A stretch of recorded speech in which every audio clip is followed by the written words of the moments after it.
Welcome to Astana Times Now. I'm your host, Amir Haidar.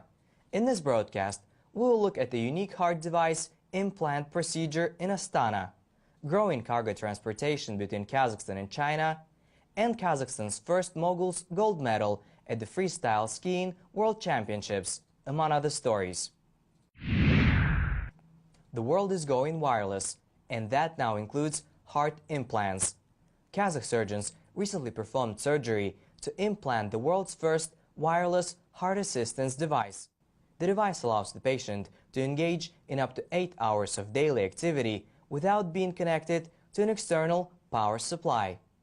The breakthrough technology was developed by an international team of medical specialists from the Czech Republic, Israel, Italy, the United States, and Kazakhstan.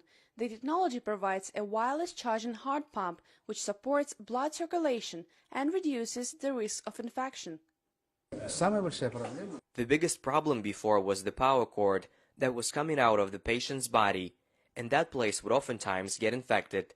That led to frequent rehospitalization and, in some instances, death of the patient. The international team of scientists and doctors was tasked with solving this problem. Our center is part of this ongoing medical project, and we performed the first surgery in December last year. The implantation surgery was performed at the Kazakh National Scientific Cardiosurgical Center on patient Ismail Tursunov, who has been discharged from the hospital and is back to his normal life. The way I feel right now is way better from what it was before the surgery. I had dyspnea, and my legs and arms were swollen.